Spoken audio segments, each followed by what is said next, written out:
Ongi etorriak osasuntsu eta pozikeko beste programa batera. Gaurkoan naturarekin konektatuko gara. Eta konexio horri buruz hitz egingo dugu eta horren garrantziaz. Eta horretarako Ibon Gurrutxaga dugu, medikua, eta berak kontatuko digu.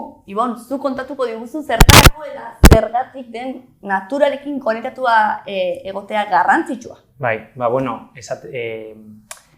onura asko ditu ez kalera baizik eta naturan egotea, paseotxoak ematea ibilaldi batzuk mendira jatea, hori basoan, azken finean, depresioa, antsietatea jaitsi dezakegu edo ekidien dezakegu, baita arnas erritmo sakon hori hobetu, odol tentsioa jaitsi, paseotxo horiek edo ibilaldi horiek egiten baldin baditugu gure lagunekin, erlazio interpertsonal horiek hobetu eta ongizate sentsazio hori baita hobetu.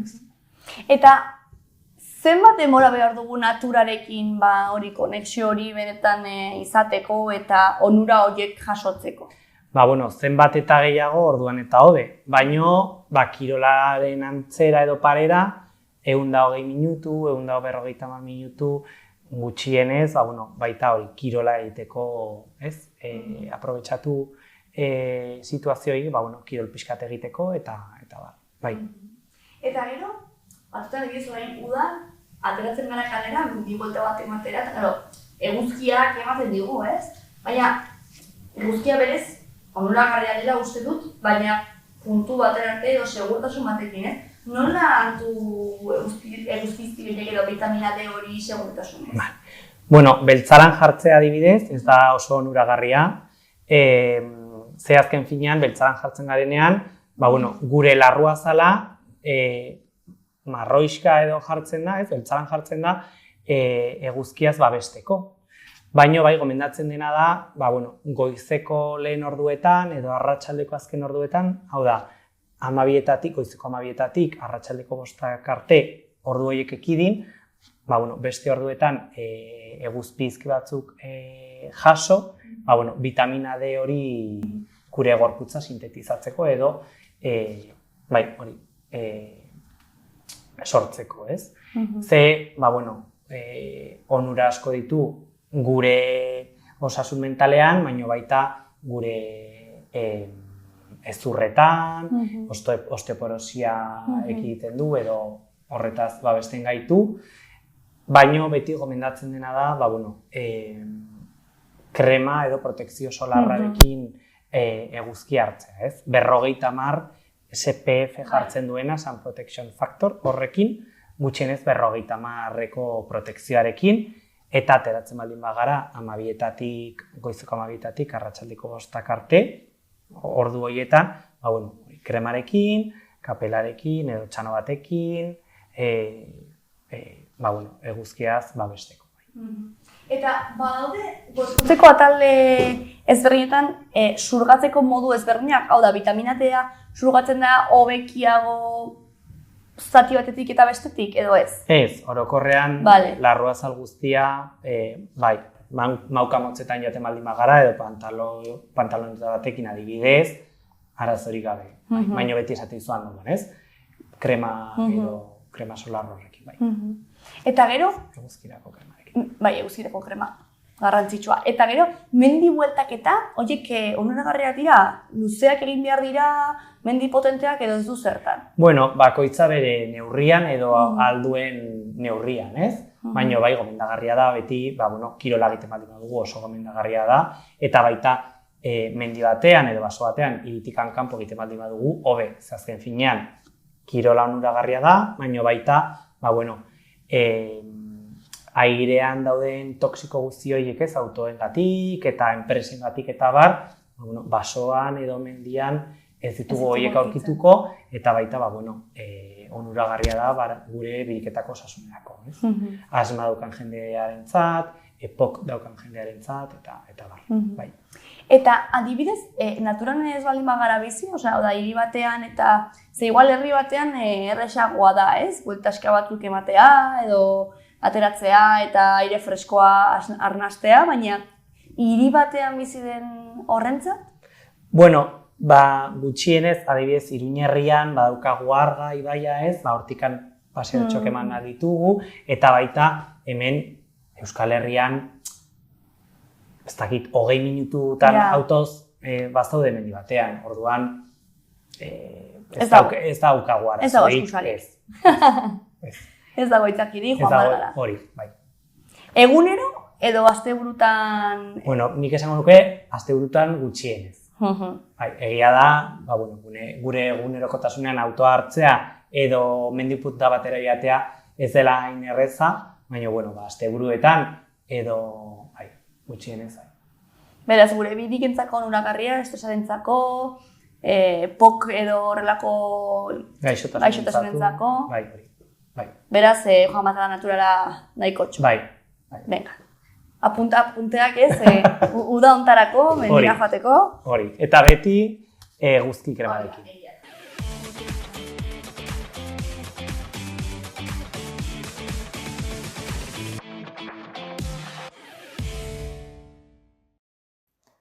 Arnas gaixotasunen prebentzioa. Aire kutsatuak, asma, bronkitis kronikoa eta beste arnas gaixotasun batzuk eragiten edo larriagotzen ditu. Aire garbiak arnasketa sistema osasuntsu mantentzen laguntzen du, bereziki haur, adineko eta gaixo kronikoetan. Gaixotasun kardiobaskularren arriskua gutxitzea. Airearen kutsadurak bihotz guruin sistemari kalte egin dizaioke. Partikula kutsatzaileek odolera iris daitezke eta horrek hipertensioa, bihotzekoak edo iktusak eragin ditzake. Kalitatezko airea prebentzio eraginkorra da. Ingurune osasuntsuen sorrera eta ongizate orokorra. Ingurumen garbi eta seguru batek pertsonen ongizate fisiko eta emozionala hobetzen du. Naturarekin kontaktuak estresa gutxitu, loaren kalitatea hobetu eta ariketa fisikorako motivazioa handitu dezake. Klima aldaketaren aurkako neurrien babesa. Ingurumen osasunaren sustapena klima aldaketaren aurkako borrokan ere laguntzen du, karbono isuriak murriztuz eta jasangarritasuna bultzatuz. Horrek osasun kolektibo eta planetarioaren arteko lotura indartzen du.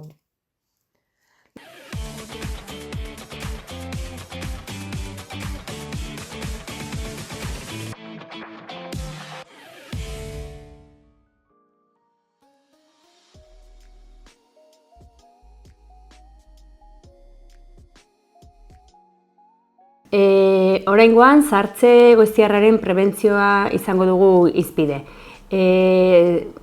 Dieta egoki batek nola lagundu dezaken prozesu hori moteltzen. Zahartzea prozesu natural bat da, baina gero eta ohikoagoa da zahartze goiztiarra. Hau da, gure adinari ez dagokion modu batean azala eta gorputza goizago zahartzea. Hainbat arrazoi daude horretarako. Bai estresa, bai kutsadura, lo falta, baina gaur elikadurari buruz solastuko naiz. Zein elikagai dira egokienak zahartze goiztiarra saihesteko? Bueno, zahartzea moteltzen duten elikagai batzuk badaude eta horien artean aipatzen ditugu antioxidatzaileak. Antioxidatzailean aberatsak diren elikagaiak. Bai agorriak, hau da arandanoak, frambuesak eta abar, tomateak, azenarioak, hauek erradikal askeen aurka borrokatzen dute zelulak babestuz. Bestalde, omega-3 gantzazidoak ere laguntzen dakute zahartze goiztiar prozesu honen kontra. Hemen daude arrain urdinak, antxoa eta izokina bezala, intxaurrak edo txia haziak. Hauek inflamazioa gutxitzen dute eta zelaren elastikotasuna mantentzen laguntzen dute. Vitamina C eta E duten elikagaiak ere onak dira kasu honetan, bai laranja, kiwia, brokolia, almendra eta abar. Hauek kolagenoa sortzen laguntzen dute eta hori funtsezkoa da azal gazte bat izateko. Gero azkenik ura, hidratazioa funtsezkoa da eta azal lehorrak zahartzearen itxura areagotzen du. Nola eragiten du dieta txar batek zahartzean? Dieta desorekatu batek azkartu egiten du zahartze prozesua. Eta batez ere azalean nabaritzen da.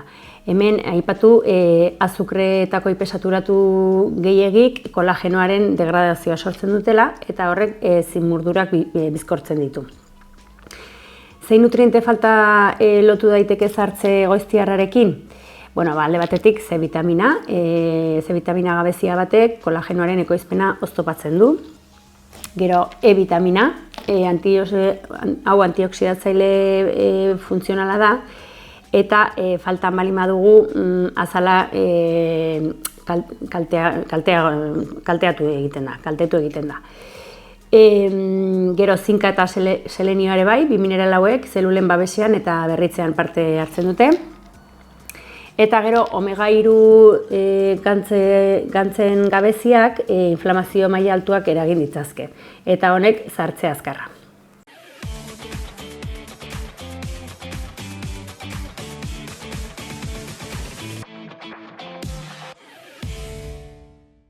Aurrerako lantzak azalduko ditugu orain. Horretarako, pentsatu dugu pauso luze bat ematean.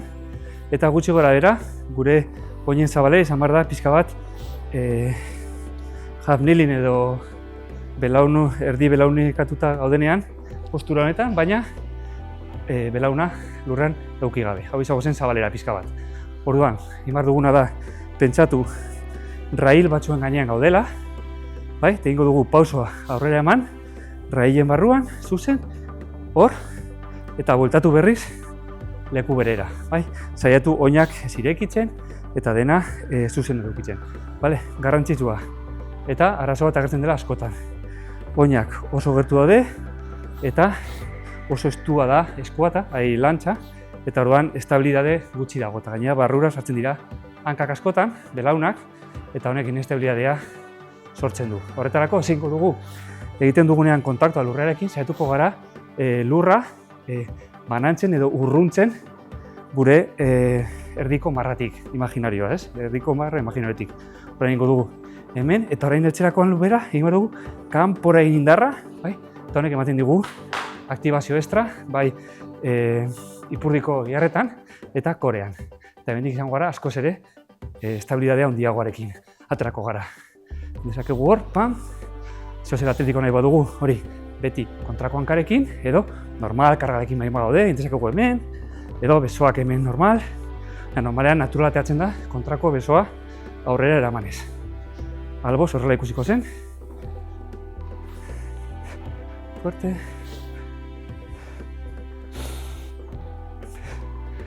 Gero, enfazia eman badiozu ipurdiari, egin daiteke pixka bat, torsoa pixka bat aurrera eramanez. Horrela, ipurdia gehiago luzatu egiten da, ipurdiko giharra, eta orduan lan gehien behar du hemen. Ok, hau izango zen, ipurdiaren lana enfokatu nahi badin badugu. Hemen. Baina normalen egiten dira, beti, zuzen.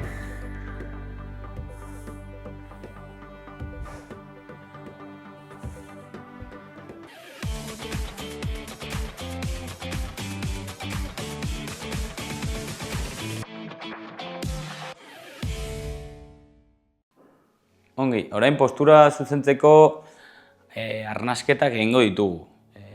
Jakin dezagun ere bai, gure arnasketa aldatu dezakela bizkarrezurreko postura. Eta horretarako pareta erabiliko dugula.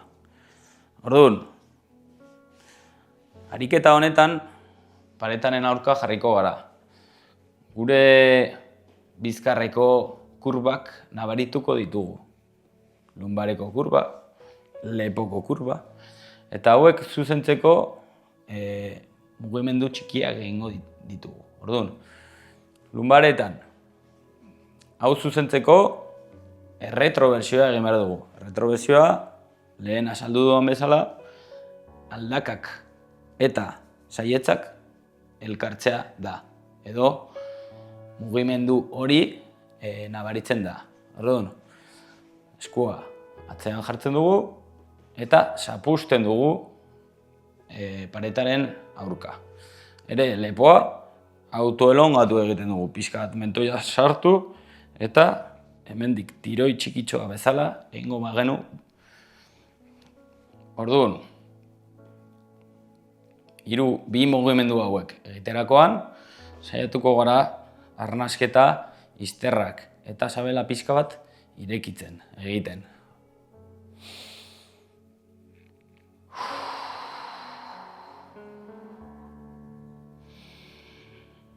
Beti saiatu mentoia barrura izaten, lunbareak zapusten edo lunbareak paretaren aurka zapusten eta tentsio pixka bat hanketan izaten.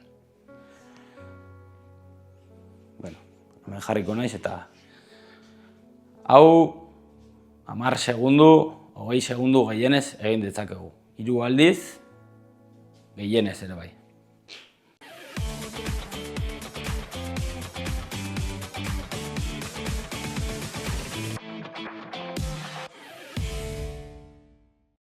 Animaliekin harremanetan egoteak esan nahi du, bi modutan egon gaitezke, ez?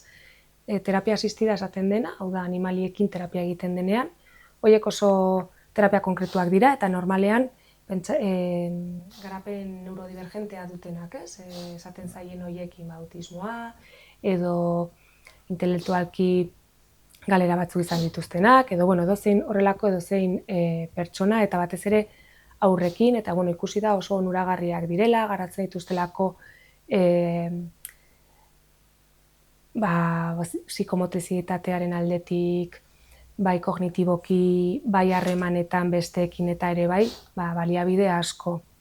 Eta gero dago beste parte bat, eta da egunerokoan animaliekin egoten diren pertsonak. Adibidez, depresioa izan dezaken pertsona batek, txakur bat eukitzeak edo txoritxo batzuk eukitzeak etxean, zer eragiten du? Bardura bat eragiten du, eta horrek esan nahi du derrigortuta dagoela animalia zaintzera, animalia horrek asko eskertuko dizu eta horrek oso ongi sentiarazten du. Bakarrik sentitzen diren pertsonek ere askotan animaliaren bat baldin badute, katutxo bat, txakurtxo bat, dena delakoa, asko animatzen dituzte, konpainia egiten diete, kalera ateratzeko aitzaki bat ere bada, eta gero badago ere bai, beste parte bat, eta da parte aktiboa, ez? Askok txakurra dutenak batez ere izaten da, edo zaldia, edo horrelako animaliekin kirola, ez? Kirola egiteko aukera oso ona da, oso polita, eta egunerokoa, nahitaezkoa delako, ez? Animalia hori egoera egokian eukitzea. Eta, guk animali horiek zainduko ditugu, ez? Bai terapia asistida egiten dugunean, baita etxean ditugunean, eta haiek ere guk zainduko gaituzte, lasaitasuna emanez batez ere, ez? Sortzen diren binkulo horiek, lasaitasuna handia ematen dutelako, gaizki sentitzen garenean lasaitzeko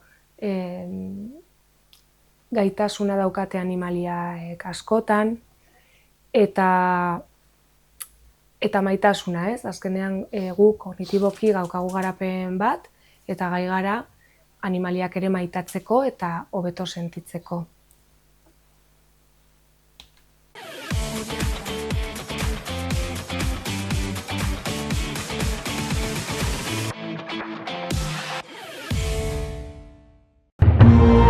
Gobierno de Navarra. Nafarroako gobernua.